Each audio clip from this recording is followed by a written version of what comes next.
call us the All-Americans. The 82nd Division had been around since World War I. That was the first time we went to Europe and kicked the Hun back across the Rhine. But it wasn't until the bombs dropped on Pearl Harbor and the Nazis declared war on the United States that this new conflict got big enough to be thought of as a Second World War. That's the first time someone mentioned the 82nd Division might become airborne. They lined us up, asked for volunteers. For an extra $50 a month, we'd be part of a great American experiment in warfare. We'd jump out of airplanes into combat. We'd be the first, the vanguard. We shipped off to Georgia for training, then England, then Operation Torch in Africa, where we got shot at by a bunch of French.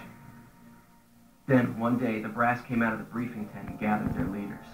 Then the captains and sergeants got their guys. Within 15 minutes, word had reached every soldier in camp. This was it, Operation Husky. We were going in first.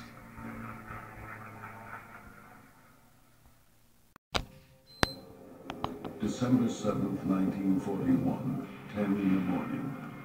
The United States suffers one of history's most devastating surprise attacks. With 2,403 dead and her once invincible Navy decimated, America is forced to join the conflict already raging in Europe and Asia. Prior to Pearl Harbor, the Japanese war machine had swept across China, cutting off American aid, and then pressed on into Burma with limited resistance. At home, Japan was building up a seemingly superior naval fleet, led by some of the world's largest aircraft carriers. But Admiral Yamamoto's prediction had come true.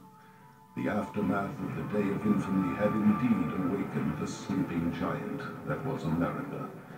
As the Emperor's armies marched toward the Philippines, the United States takes action.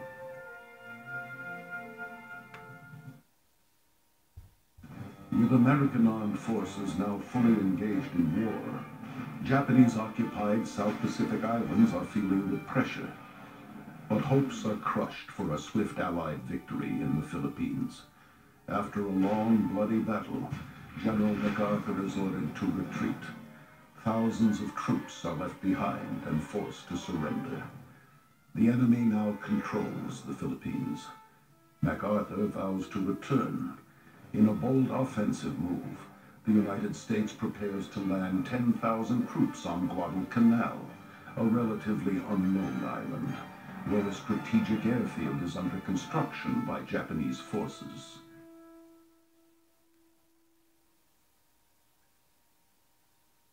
When John Adams formed the Marines in 1775, an entirely new method of warfare was born. Unlike armies that marched cross-country to battle, the Marines were amphibious, launching their attacks with shore landings. In the decade before World War II, the Marines began to truly develop their style of combat. This preparation paid huge dividends in the early days following America's entry into the war. Guadalcanal was taken and secured, with almost no loss. However, swift Japanese counterattacks led to a tough and costly campaign to hold the island. Despite the brutal climate and high number of enemy troops, the Marines, aided by U.S. soldiers and local inhabitants, were finally victorious. Later in the war, the Marines and their unique battle tactics would prove invaluable.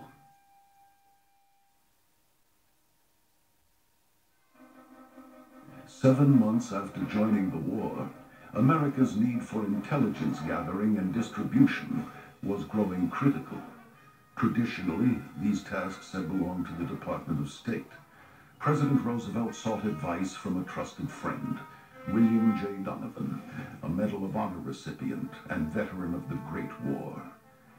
Donovan proposed a new, autonomous, and covert organization to carry out intelligence missions behind enemy lines. The Office of Strategic Services was created in June 1942 under Donovan's control. This elite force would swiftly become a critical weapon against the Axis.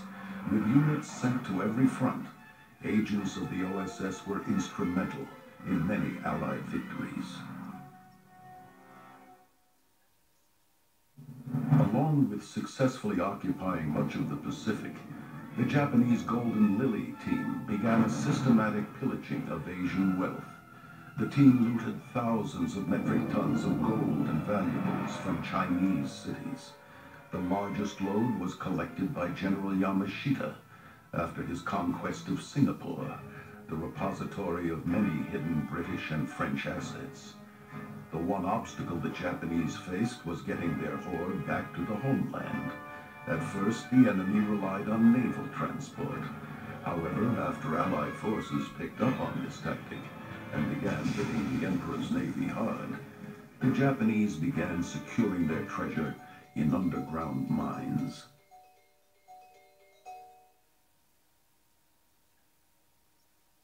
Burma was an important Southeast Asian land supply route for the Americans as well as the Japanese. Control of Burma meant control over a key artery for supplies traveling in both directions. Enemy forces used this route to send looted wealth south to its aircraft carriers.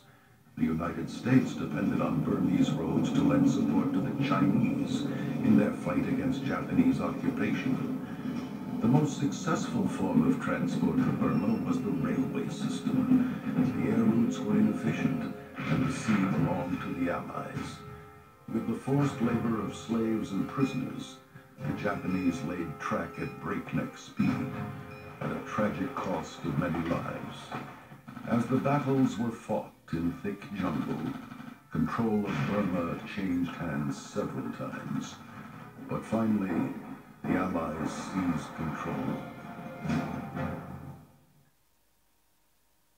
Despite heavy losses in battleships during the attack on Pearl Harbor, the United States fleet was able to maintain their naval strength. This feat was accomplished by the strategic use of aircraft carriers, as the United States quickly determined that air power was the future of naval superiority. The Japanese realized this as well, and began amassing one of the largest fleet of carriers the world had ever seen. The two seagoing forces met at Midway in early June of 1942. After 3 days of intense fighting, the Japanese had lost many of their large carriers and were forced to retreat. The victory at Midway marked a turning point in naval warfare. No longer were the number of battleships the most important factor. The nation with the greatest carrier fleet was king.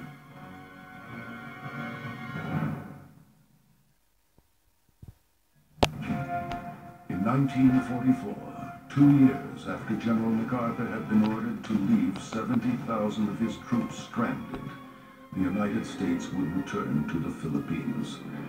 The road back to save MacArthur's men was not easy. Admiral Nimitz's overall attack plan involved a direct route to Japan, which bypassed the Philippines altogether. MacArthur appealed to the Joint Chiefs and eventually gained their support. In October 1944, MacArthur landed on the island of Leyte, declaring, "People of the Philippines, I have returned." MacArthur proceeded to regain control of the Philippines. However, less than a third of the troops he had left behind were rescued. Husky had gone bad, and the brass knew it. Half the troops were lost before they hit the ground. When we got to England, they'd pile 16 of us into a truck every day, drive away from the manor where we had our camp, and dump us. We got pretty good at finding our way back. Same truck, every day. Don't get lost. I'd broken my hand in some unit training. I was off the jump roster.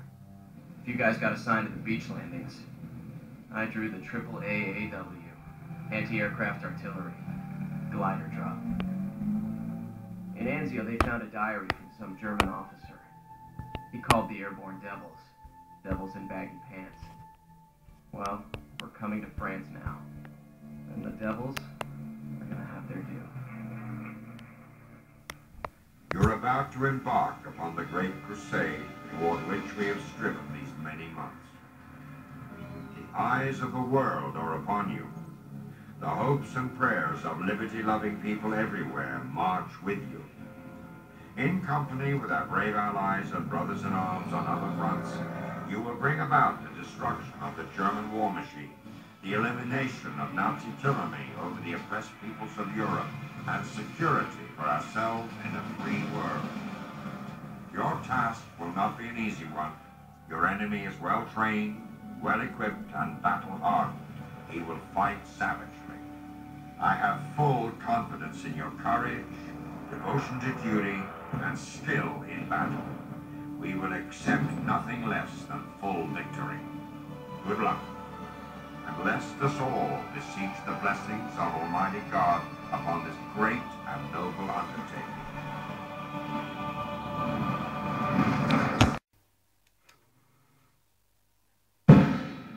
June 6, 1944. 175,000 Allied soldiers breached the walls of Fortress Europe through intense German resistance. By late June, Cherbourg had fallen, giving the Allies the port they so desperately needed. By early August, Eisenhower had amassed an Allied army of over 1 million strong. Treacherous field-to-field Hitler fighting unleashed a breakout across France. With the Germans in full retreat, the Allies marched into Paris. Field Marshal Montgomery moved north into Belgium, while General Patton and the Third Army pushed to the Siegfried Line. It was here that the Allies encountered their newest enemy, the lack of sufficient supplies. Patton's plan was to run straight through the teeth of the Siegfried Line directly to Berlin.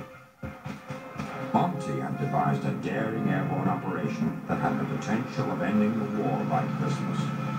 Having only enough supplies to support one advance, the fate of thousands rested in the hands of the few.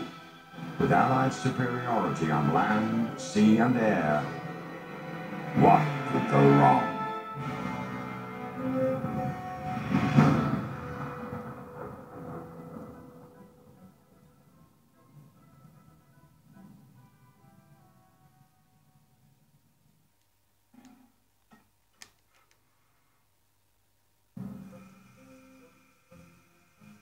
By 1940, Hitler's promise of no bombs dropped on German cities was rendered hollow by Allied heavy bombers.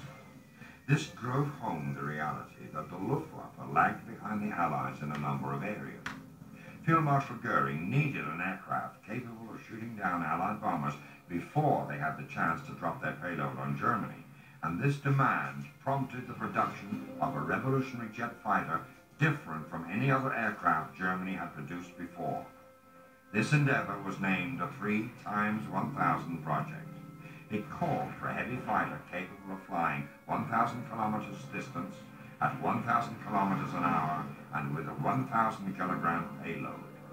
To achieve this, the Germans turned to a team of brothers with an astonishing new design.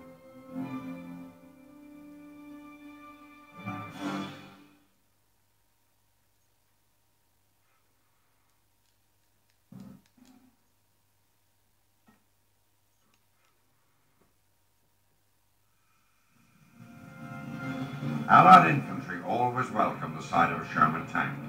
Its combination of speed, firepower, and quick repair made it an invaluable ground weapon. The sheer number of Shermans in the field usually allowed Allied generals to count on armored superiority. However, not all the Sherman tank specs were ideal. It was thinly armored and caught fire easily. In addition, its cannon was not large enough to pierce the more heavily armored enemy tanks, a weakness not shared by the German Tiger. Fortunately, evolving teamwork between ground spotters, artillery, and the Army Air Force meant no Tiger was impenetrable, thus helping the Shermans rule the day.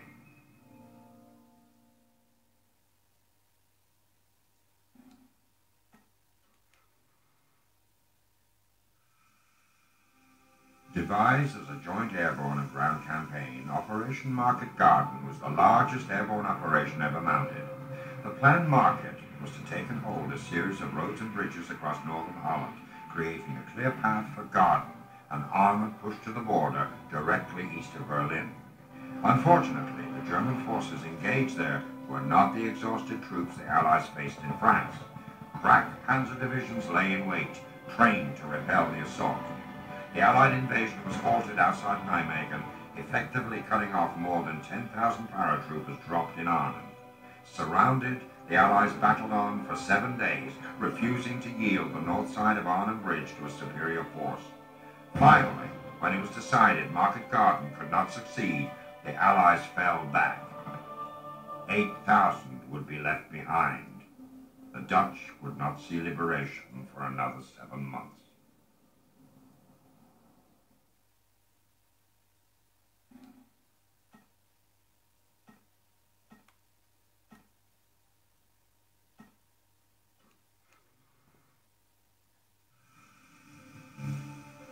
Supplies and production were vital areas of the war in which the Allies dominated.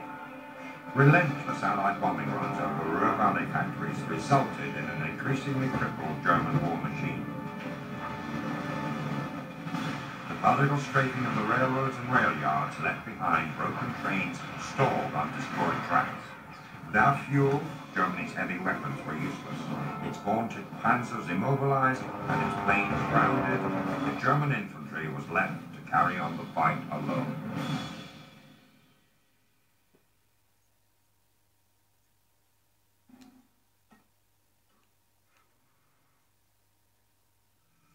Well done, Jimmy. I couldn't have expected half the results you achieved. So, take some much-needed R&R, but rest assured we'll be calling on you soon.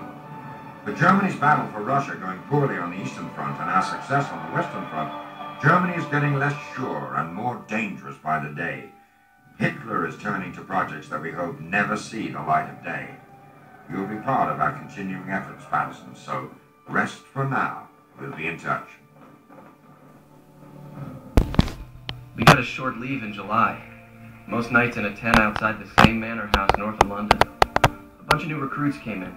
Officers were building us up fast. Almost no time passed before we were in lockdown again. Our lines were stalled at the border of Holland. Monty had a scheme to break us through.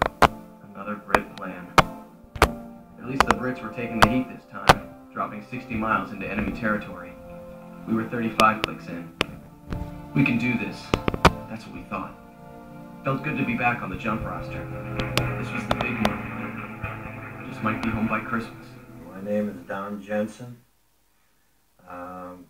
I was on the USS Pennsylvania at the time of Pearl Harbor. On that Sunday morning, it was a nice 80-degree weather and all this beautiful weather.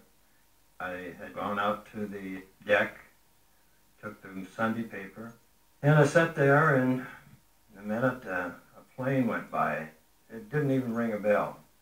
When the second one went by, I saw the red meatball on the side of the airplane and realized that it wasn't a drill. This was something greater than that. And then when the third one came by, we knew that there was a problem. And it was just a mass confusion from that time on. We got strafed by the planes that were coming in. Everybody was rushing around in the area trying to find something to do. A sailor come up to me, and we had a 50 caliber machine gun, and he helped me set it up, had me some ammunition, and so I fired at the airplanes as they were coming in. You had a pretty good shot at them, but you never knew whether you hit them or not, but they were so low that it's possible that we hit them. That first 53 minutes that the fighter planes were there and the torpedo planes were there, it was just a mass of not having any idea where they were coming from or anything else. But they were so low that most of them, you could see the gunner, the pilot from the torpedo planes and the fighters. You could see the pilots. They were that low. You were in such cramped quarters that you had to be careful where you fired the gun, because if you swung it too far around, you would hit one of our own ships or a building. You could see the explosions. Nothing ever got quiet because the bombs would explode and the ammunition from the ships would explode. Ships were rolling over. You could see the water that was on fire from the oil that was on the water. You could see the pickup boats that were bringing people out of the water that were actually burning and hauling them over towards the hospital. I think about those sailors and Marines that were in the bustling water and the explosions of the Arizona. And I think the worst thing that I can think about was 2 days afterwards when I was with Admiral Kimmel on an inspection tour. We went over to Arizona and you could hear the rapping on the wall from people inside the hull of the ship, and we couldn't do a thing about it. Many of them are still in that ship on the bottom.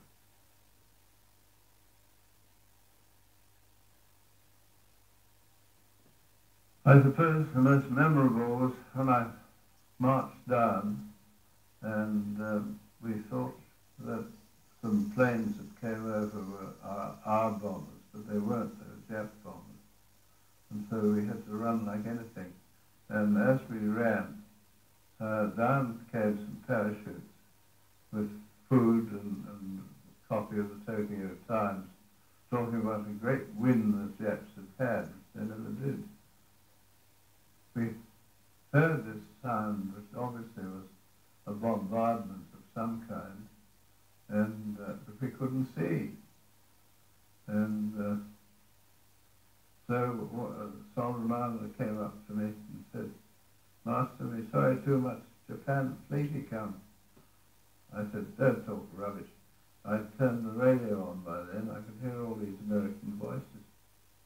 So we had to wait until about 9 o'clock, and then we saw 85 ships, I think there were, and all the little landing craft going backwards and forwards from the ships, carrying soldiers ashore, Marines.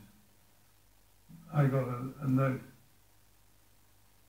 which was passed up by one of my Solomon Island policemen, and telling me to come down and which way to come so I could avoid the Japanese. And so I packed up everything and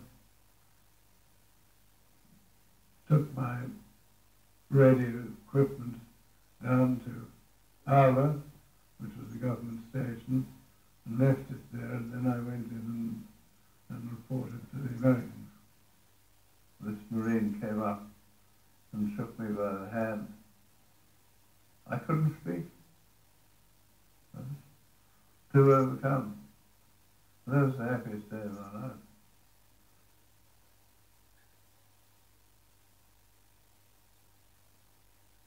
We arrived in Singapore, monsoon weather, pouring with rain, and I was there for several days.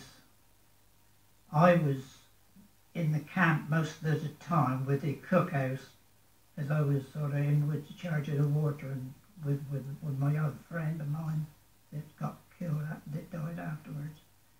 But I also drove one or two of the officers up to the front line during the time with different messages and that. And always had instructions that should anybody get killed, the other one should try and get to where we were going. And it was called Winpo. When we were coming back, we had a message to say that roads were cut off. We had to go a different way. With that, I managed to get back to the camp, and then for quite a long time we could hear the bombing and, you know, shells and what have you. But then after a few, well, it wasn't long really before we had the message we had to go back.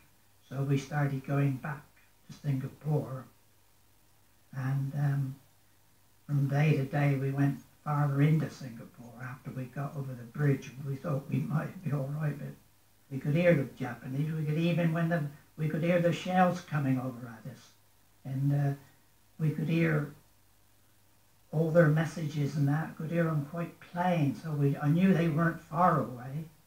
And then the next thing I knew was after a few days that we were going to surrender, and there'd be no more fighting. We were sort of told we weren't allowed to talk too much, you know, we weren't allowed to say anything, you know. We even had any of our belongings. They told us we had to get rid of all our belongings. We had to put our rifles in and put them in the one of the rooms there, and that's all I knew. And the next day we had a march to Changi. The day after we surrendered, they come marching through, right through Singapore. And that's when I saw all the Japanese with their ammunition and all that, you know. But when we got to Changi,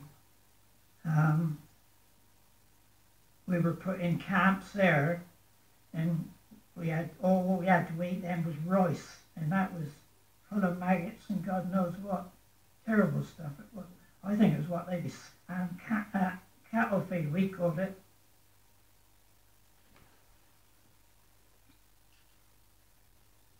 This is a Browning automatic rifle.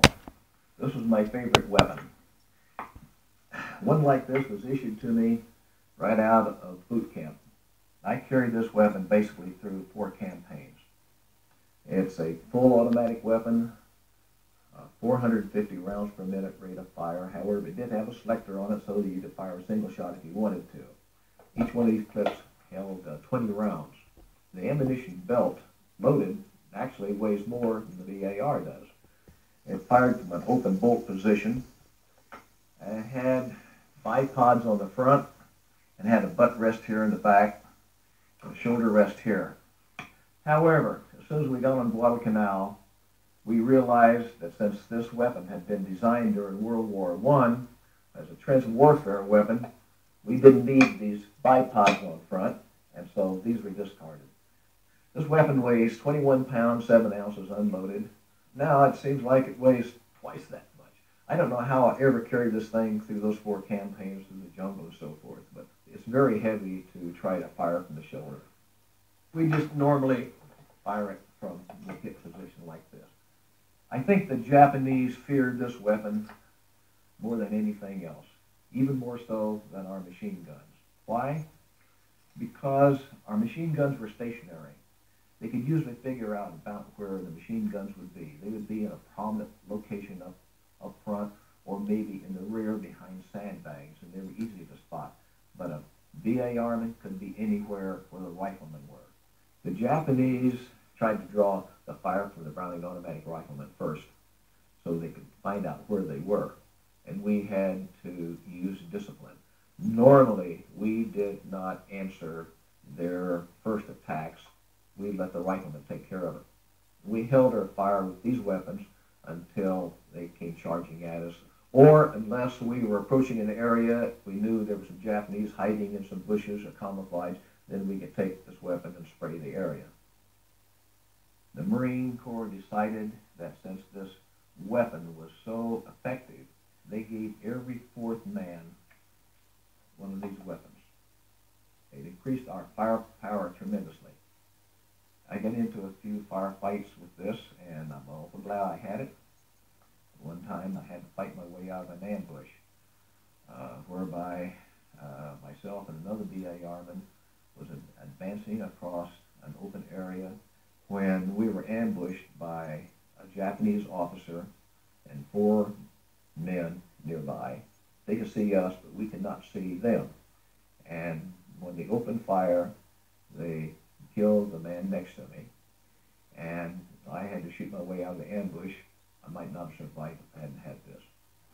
At the start of March, a bunch of us were folded into the 17th Airborne with some men who'd fought in the Bulge, but who'd never jumped. They had us based at an airfield in France. Felt like we were gearing up again. A couple fellows were betting we'd jump across the Rhine and that'd be the end of it. But then the 9th Armor captured Remagen, and the Allies started pouring into Germany. From where we stood, it looked like the war was over. The charge into the fatherland would not be led by the airborne. Eisenhower said the Ludendorff Bridge was worth its weight in gold. If that's true, a hell of a lot of dough sank into the Rhine when it collapsed 2 weeks later. Men, too. 28 guys died trying to keep it standing. Now it looked like those fellas won their bet. The airborne was jumping into Germany. And there was no hiding. The Nazis knew we were coming. Every gun in Germany was pointed at the sky.